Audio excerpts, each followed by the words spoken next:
I want you to give her the warmest welcome, Suzanne Burns, as she comes right now. It's yours.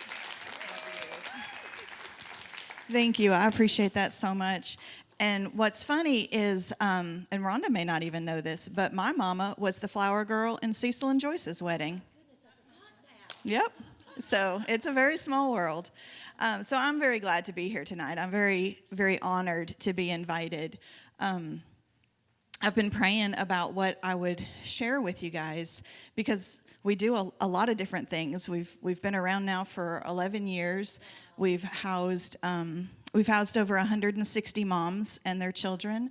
We have served well over 1,200 as well through our non-residential programs. Some of those complete families, some of those actually men, all of which did not need or were not ready for our residential services. So we do a wide range of things. But I think tonight what the Lord wants me to talk about is how we started and how we keep ourselves going. Because I feel like you guys are very much in that same space. So I came to Lee as a very sheltered young Christian girl. My parents were living in Colorado at the time, and so I'm third generation Lee student, so I'm very honored to carry that mantle. Unfortunately, none of my kids have gone to Lee yet, so it might end with me, I don't know, but I am very honored. But when I did come to Lee, I didn't realize how shallow my roots actually were. I had grown up, I didn't ever have a curfew. I was voted most likely to become a nun by my high school graduating class. Yeah, super great honor to a young 18-year-old girl. And so, but the thing is that I was just a good kid. I just didn't get in trouble. I didn't know that you could do that. Like my mom prayed down the walls at the audacious hour of 9:37, till I came walking in the doors, right?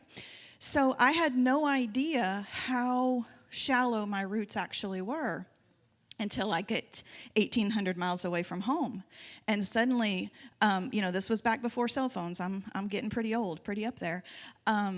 So I could choose when I wanted to call mama and when I didn't, what I wanted to listen to and what I didn't, what I wanted to tell her and what I didn't. And so by the time I was a junior in college, I found myself in a dating relationship where we were smoking, we were drinking, experimenting with illegal drugs, and then inevitably wake up one day pregnant. And I would love to say that was my wake-up call, but it was not. It was not. We got married because, of course, that's what you do as a young Christian. You get married, and it was as unhealthy a marriage as it was a dating relationship. And so we lasted about 2 years before I finally just one day woke up and said, what am I doing? Why am I here? My mother-in-law at the time, my little son, she was babysitting. She would watch him while I was out at work. So my first husband was a musician, which to him meant he didn't have to actually work. I had to work. I was running the roads trying to sell insurance, trying to make as much money as I could to provide for us. And meanwhile, he's at the house either asleep or playing video games.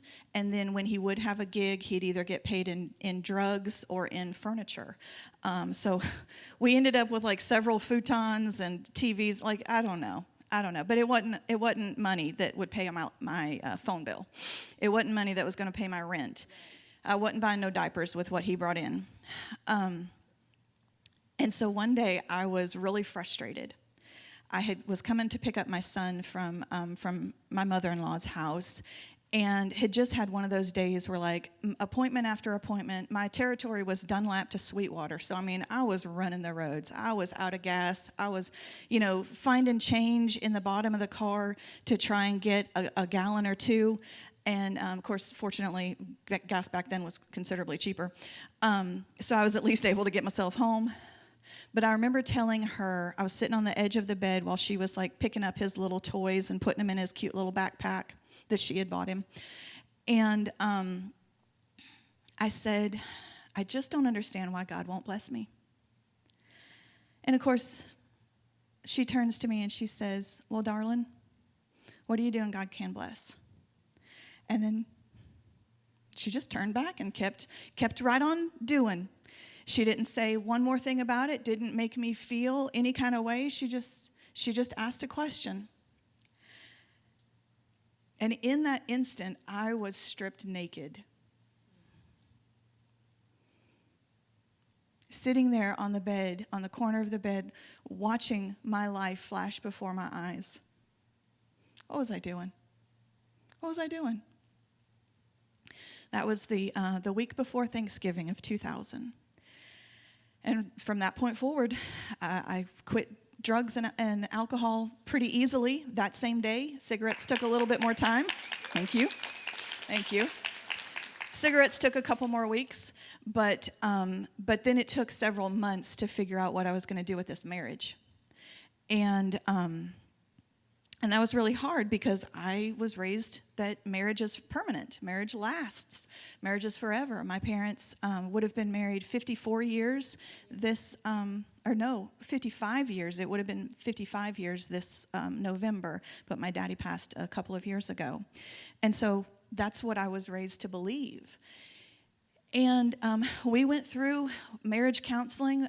Pastor Bell at Westwood did marriage counseling for us, and I really tried. And we reached a point where one day I was picking, because I had moved out, one day I was picking Caden up, and I had the impression to ask him one more time, will you come with me? Metaphorically, physically, will you come with me? Will you lay down these things and come live this different lifestyle with me? And he said, no, I don't want to do that. And so the impression that I received instantaneously was of the 72 being directed. If you are not welcomed, you shake the dust off your feet and you move on. And so that was my permission. So fast forward a few years, I meet and marry now my second husband. We've been married 23 years and have a second son. And so when Ethan started getting older, that's my younger son, we started, we were getting back in church, getting more established, getting more comfortable with the whole blended family lifestyle. And somebody came to speak at my church, very similar to this, and they were talking about New Hope and the pregnancy center. And I thought, well, I was that girl. I could help. I could volunteer. I could do something. And so I did. So I went and I applied and I sat through the trainings, and I ended up being a volunteer there for 7 years. And absolutely loved every minute of it. Loved my work there, loved meeting the girls, loved pouring into them one day a week. Saw some frustrations, saw some difficulties. We began seeing, this was during like the 2007 and 8 crises. And so we started seeing more and more trauma situations coming through. We would occasionally get a girl who was living in her car or who was being kicked out. And here we are advocating to choose life, but yet she's facing very real consequences of what choosing life will actually mean. And so I really began to get a good understanding of why abortion is so tempting. Right. Even though I'm fully 100% pro-life, that never changed, but it did make it easier for me to empathize with her decisions. And so over time, we just kept praying for a residential program. We kept saying, Lord, we need some place for these girls to go. We would try shepherding homes. We would try putting them up in hotel rooms. We would try all sorts of different things, but it always fell apart. It always ended in disaster in some way, shape, or form. And so in June of 2011, it was my day to work, and so one of the clients that came in that day, she was pushing her little 3-month-old in a stroller, and she was really frustrated, really down on herself, and she said, I'm so discouraged. I'm going on job interview after job interview after job interview, and I can't get the job. I'm so disheartened. I'm so frustrated. And so, I'm a natural fixer, so my first questions were, okay, so what kinds of jobs are you going are you applying for? I'm looking to see, is she a poor interviewer? Is she applying for the wrong jobs? What can I do to fix the problem? And she said, at some point in the interview, the baby gets fussy, or he needs a diaper change. And, the interview is just kind of over at that point. And, of course, my first thought was, I'm pretty sure the interview was over when they saw you pushing the baby in the first place. But, of course, I knew that was never the full picture. I'd been there long enough. I'd been there, about 6 years at this point. So I knew that there's always something more to the story. So I began asking more questions. And come to find out, the real root issue was that her baby's father was a violent drug dealer who had people in and out of their apartment all times of day and night. Drugs, gangs, money, all kinds of things, to the point where she didn't feel safe leaving their child home alone with him even long enough to go get a job. I went home that day and I told my husband, we've got to do something. We have got to build a place for these girls. And that was the day Foundation House was birthed. Wow. Thank you. So it took us about 3 years to actually get open. We opened in May of 2014, and boy, were we naive.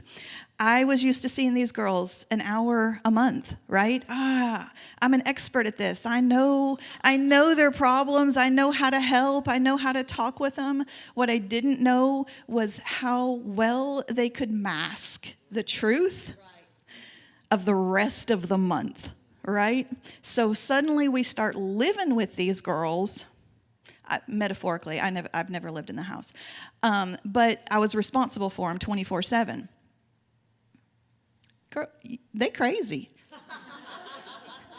I know these three. I know they're crazy. Our very first client, her name was Shay. I tell this story in this book. She came from Chattanooga, from the 4th Street Apartments. She had been kicked out by her mom. It was actually her mom's apartment that they had been living in.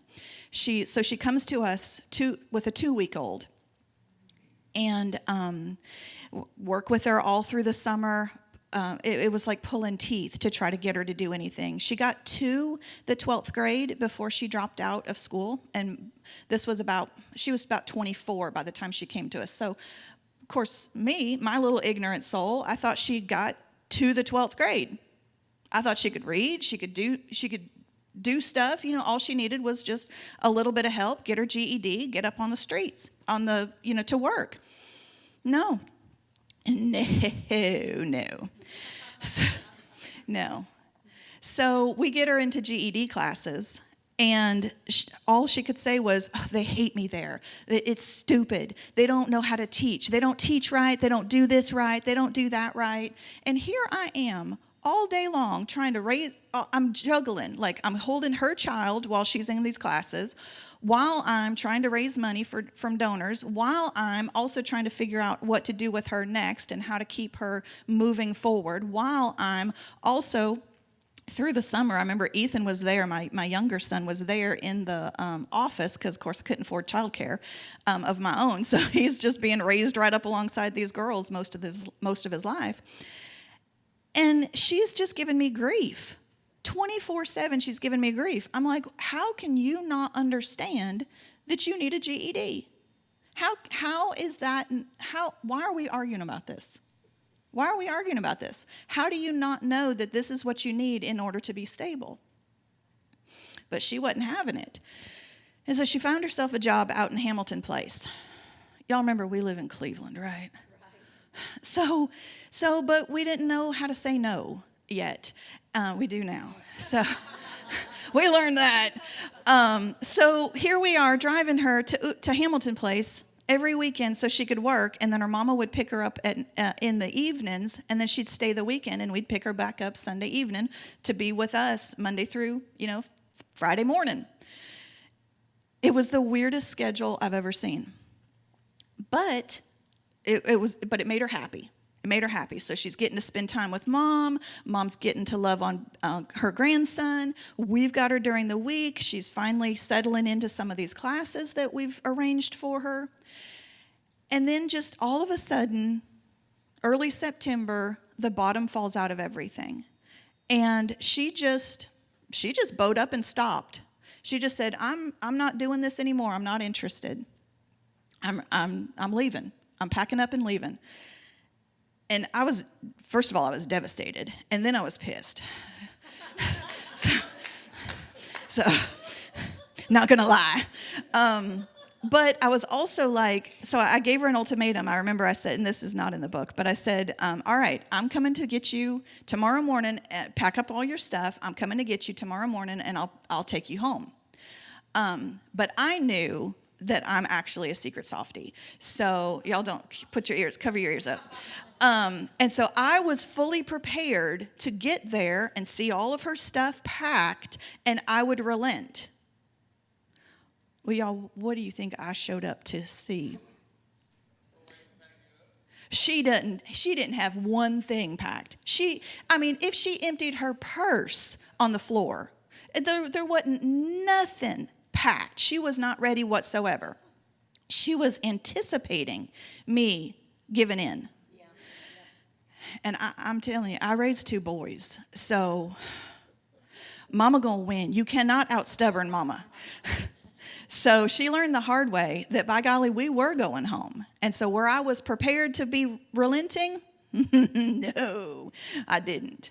But what I did end up doing was take 2 SUVs full of stuff back to her mom's apartment.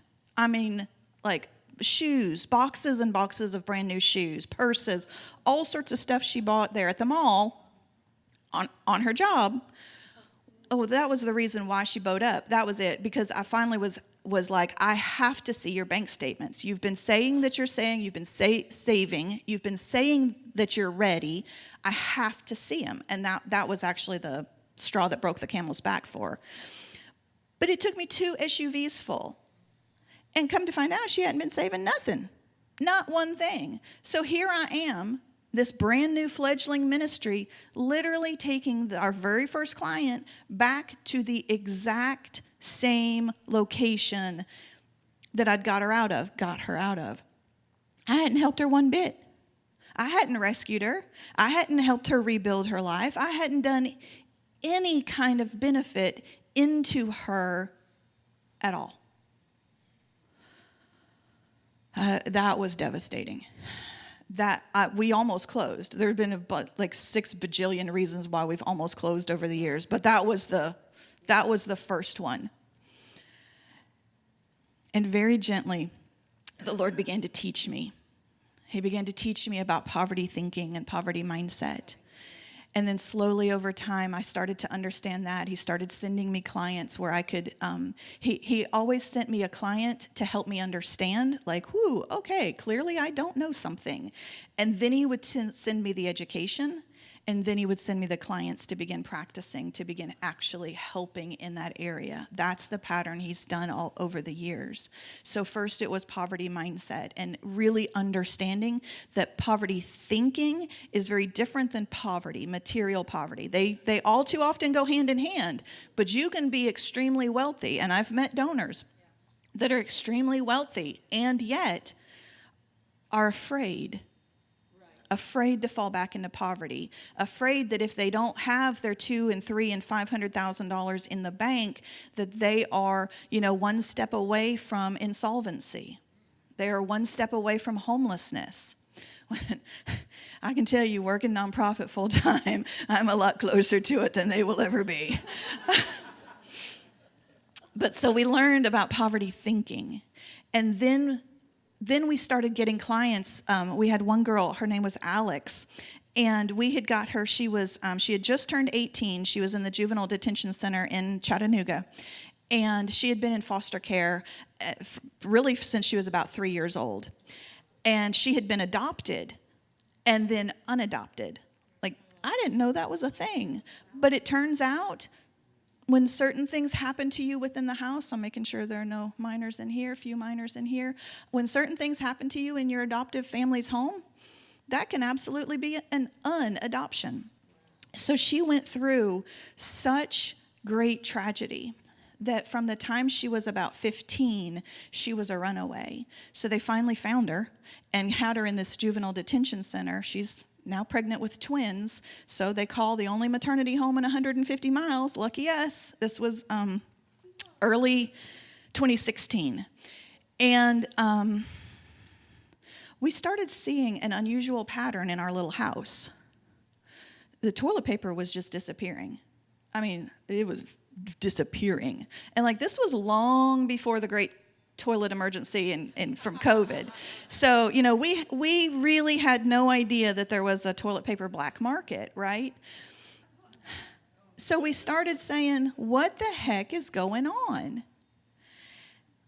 And then the Lord sends us so graciously some teaching. And we became certified family trauma professionals by learning about how trauma affects the brain development, which affects the body physiology of these girls. And come to find out, her real issue was that her trauma had begun at such an early age that her intestinal system had never fully developed.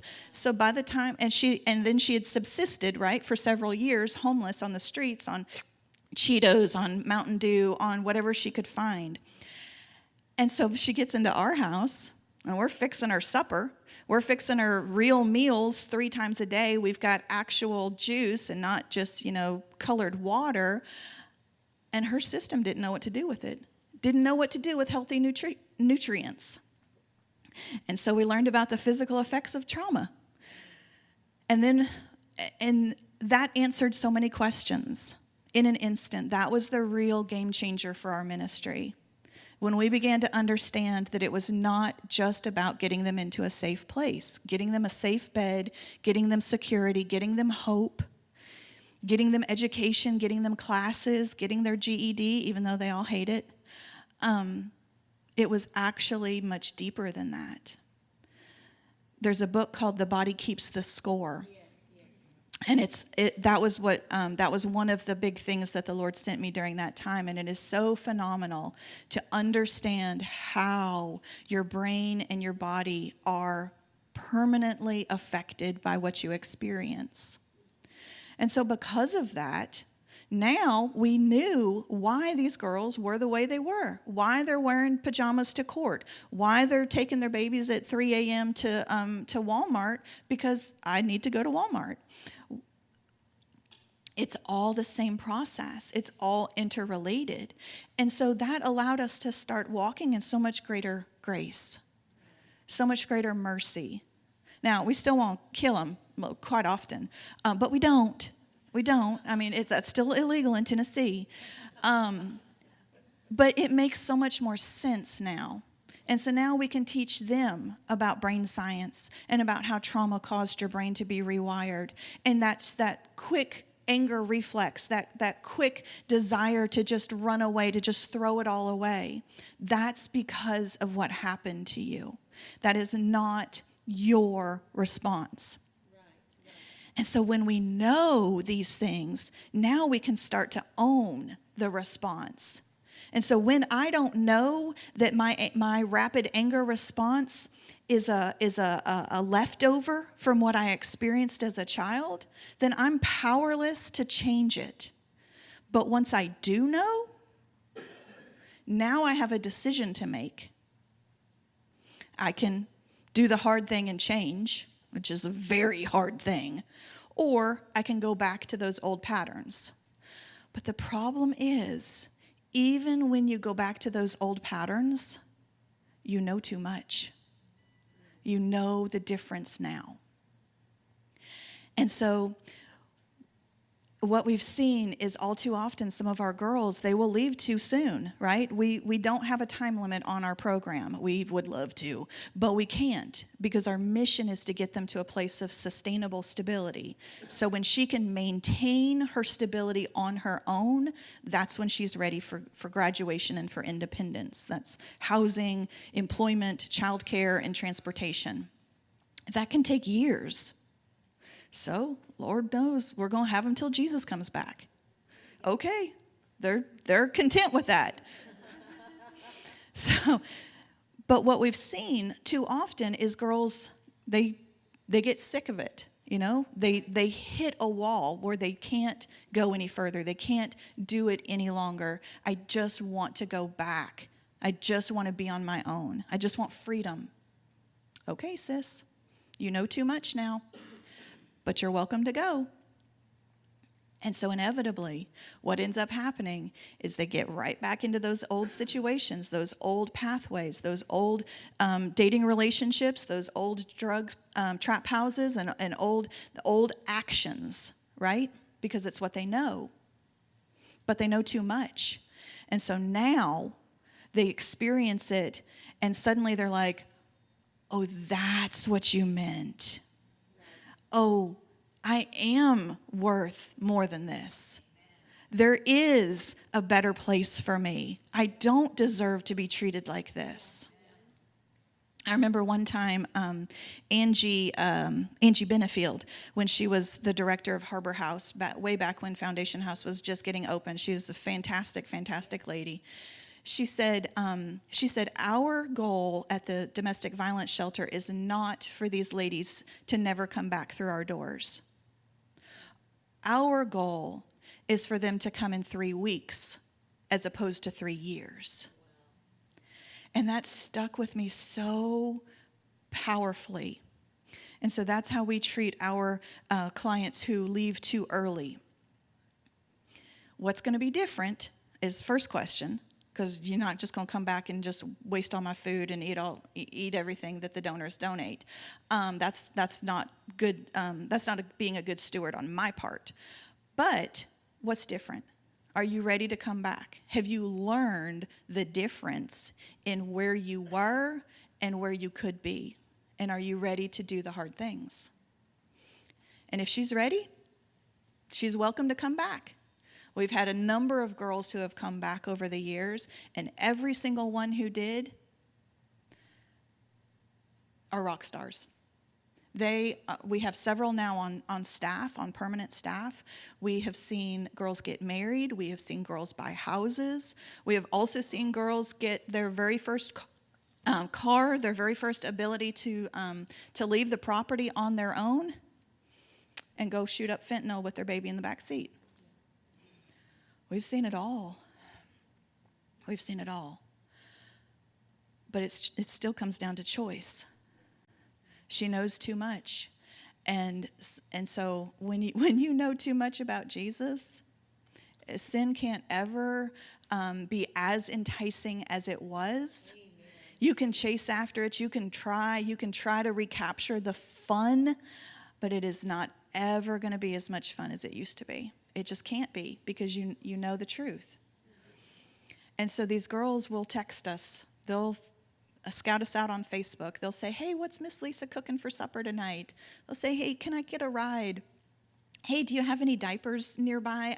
I could really use a little bit of help. And sometimes they come into the office and they check in and they touch bases. And sometimes we get preschool pictures and kindergarten graduation pictures. And sometimes we see them in the just busted. Yeah. Yeah. It's all about choices. Yeah.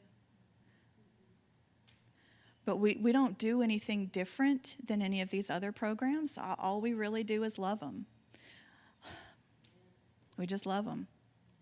Our mission is rescuing mothers, rebuilding lives, and restoring futures. That's our goal. The rescuing part, that's the fun, that's the sexy, that's the exciting, that's being out in the streets. I've packed up girls, in a hurry before their violent boyfriend got home from work, so that they could be out of those homes safely. I've cleaned up girls out of their own vomit, loaded them up in the back of my car, and carried them to the safe house till they sobered up, and then we yelled at them. There's no point yelling at them when they're passed out. It's just not worth it. But I've done all of these things. I've rescued, and that's a lot of fun. But that's my effort. That's not her decision. She needs rescuing, but that's my work. Rebuilding, that's where the work actually comes in for her. That's where the rubber meets the road, and she has to start learning how to implement it. But But she also needs us there the whole time, holding her hand, encouraging her, egging her on, pushing her, saying, you can do more. You can be better, and we are not going to allow you to settle. And that's where sometimes she quits. And that's where sometimes she perseveres. But I've been a Christian long enough to be able to say, yep. There's been plenty of times when the Lord's been pushing me into something, and I've been like, no, thank you. And then, a week, a year, a decade later, I eventually, get on the program with the Lord, turns out he's not wrong. So eventually I figure that out, But so do our girls. So we want to commit murder, but we don't. And we get blessed by the fact that eventually they start getting it. And that's when they move into the restoration piece. And this is where it is almost entirely on them. We're just there cheering them on. All of my kids are grown and out of the house now, and I've got several grandbabies, which, this is the perfect way to raise kids. I'm just saying. Yeah, grandbabies are way easier than kids. But it's the exact same principle. My kids don't need me anymore, but my kids absolutely need me, right? My mama's 82 years old. I don't need her. I'm almost 50. And also, I absolutely need my mama, And so that's what we are for these girls. When they get to that place of restoration, we're just family. We're just having Thanksgiving together. We're having lunch. We're celebrating. We're encouraging her. We're cheering on the first day of school pictures. We're the ones getting those excitements. They lost their first tooth. It's so much fun. It's so much fun. And yet there are still plenty others that are out there that don't know how good it is on this side. We get calls every day from girls who need help. And then they hear, oh, this is a program. Oh, I got to give up my phone for 2 weeks? I might just live in my car. I might just stay at the homeless shelter. I think we've had people, she calls in the morning, makes an appointment to come in the afternoon, and then no shows. She's 3 months pregnant, so it's not that big of a deal. She calls us again when she's 8 months pregnant, and so that's a big deal. And come to find out, she says, well, I met this guy at Hardee's and decided to go stay with him for a while. Yeah. There's trade-offs. But the reality is that these girls are no different than any of us.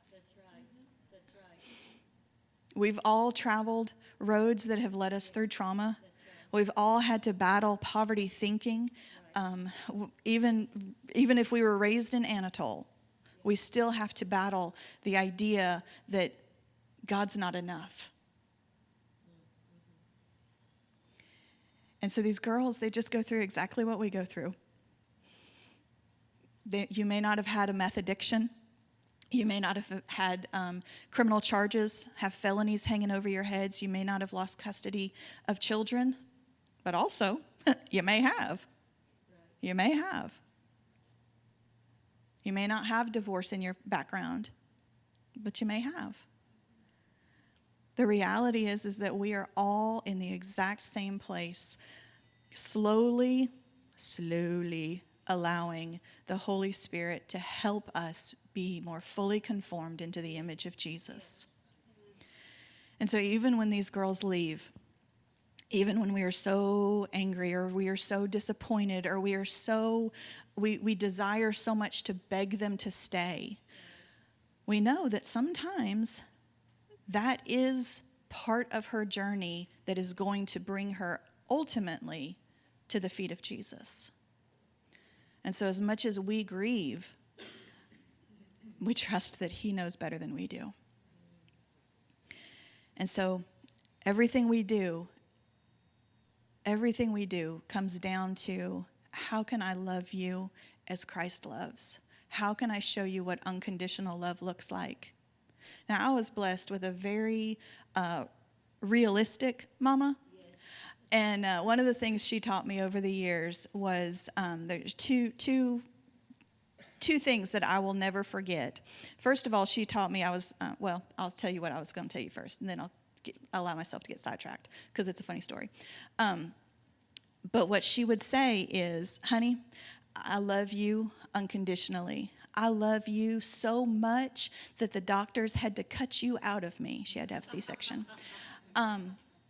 But also, I don't like you right now, and I need you to leave the room. So I learned very early that that's two very different things. I can love you unconditionally, and I can also really not want to see your face right now. That's okay, because I will later, and it'll be fine. And then the other thing that's just, I love to tell this story, but anyways, you'll think it's funny. So I was learning to drive stick shift. My dad thought that it was incredibly important for somebody to learn to drive stick shift. The problem was that it was in Colorado. Right, exactly. The foothills. I mean, imagine having to live up on Big Frog or something, or Mont Eagle, and you're learning stick shift. No, it was not fun. It was not fun. I was very intimidated. People didn't appreciate that I was just learning, so they came up too close at the stop signs. Not cool, not cool. So I was complaining about it, and my mama said, now, honey, of course, she's very Southern. She was raised in New Orleans. She said, now, honey, if guys named Bubba can do this, so can you. Right, exactly. So that's the other half of this. I was like, if other people can do this, I can too. If somebody else can start a ministry, apparently I can too. If somebody else can lead a church, well, if I'm assigned to, I can too. If you can do it, so can I. And so those two pieces have been what has sustained me through the ups and downs of this ministry journey. And it has also been what has provided the foundation for how we raise these girls, because that's exactly what we're doing. We're raising kids. They all come to us about 15 years old, regardless of whether they're in 30-year-old bodies. They're all about 15, bless their hearts. And I know what to do with 15-year-olds. You run them, you keep them busy, you keep them active until they pass out in the bed at night. And then you do it all the next day. And that's how you get grown kids that end up with grandbabies. And so it's those two pieces that really solidified how we love these girls so well. It's not my responsibility whether or not they choose to begin the restoration process. They choose to start doing this for themselves. That's not my decision to make. That's theirs. But I'm going to love them regardless.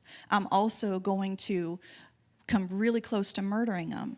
I'm also going to continue to love them, even when they leave badly, even when they're cursing me, even when they're, blocking me or blowing me up. Either one, it doesn't matter, because she's not who she's going to be in this moment. And so she can do whatever she wants to do. I can't tell you how many F words I've heard. We've had girls who have shot up on property, who have drugs, not guns. I said that weird. We had to call the ambulance one time because one was ODing in my office. That doesn't happen very often, but stories, right? So we've had all of these things happen over the years, but yet nevertheless, that same exact girl shoots me a message on Facebook, I'm going to respond. That's right. I might not send her money. Absolutely. I might not invite her back into the house, but I'm going to respond. Yes. I'm going to love her where she is, and I'm going to let her know that I love you unconditionally. That has nothing to do with whether or not I approve of your actions right now. And at whatever point you're ready to start making a true and lasting change, I'll be here. I'll be here. And so over the years, we've been able to boast a 97% success rate. Wow. Those girls who graduate are able to maintain their stability for at least a year, and 85% are still maintaining it 5 years later. It is. It is. And also, they live with us till Jesus comes back, until they are well and truly ready to be independent. They have to be here. Otherwise, I haven't done them any favors. If all she does is get that baby born, get past the 6 weeks postpartum, and then it's, see ya, good luck, wish you well, I'll be praying for you. And all she does is go right back into the old ways, the old habits, the old patterns. But now she has an infant with her. I've not benefited her. I've not shown her how to have the life more abundant. I've set her up not only for her, but then for her child to now be in foster care, for her child to be at risk of all sorts of untold things. So I'm the one who will ultimately have to stand before the Lord for every single one of these girls that has come through our doors. I take that very serious. I know that I am not the one responsible for their decisions, for him or against him. But I will stand before him and say, yeah, I loved her the best I could. And so that's what we do. We love these girls. We love these girls. I cannot imagine my life without these girls. And every single new one that comes in just fits. You hear the story, you see, the information on a sheet of paper, and you think, oh, how is she going to fit into the home? How is she going to work with the rest of us? How is this going to upset the apple cart? But it's just like having yet another baby. Some way, somehow, you just find more room in the SUV, and you just keep right on going. The Lord always brings the right people at the right time. And he brings us the teaching that we need in order to serve them to the best of our abilities. We've become experts in addiction. We've become experts in mental health. We're now learning about moral injury and how that's different than some of the PTSD type things that we're well familiar with through trauma. And it's always because, how can I help her better? How can I serve her faster? How can I accomplish more with her while I have time? I have 5 minutes of attention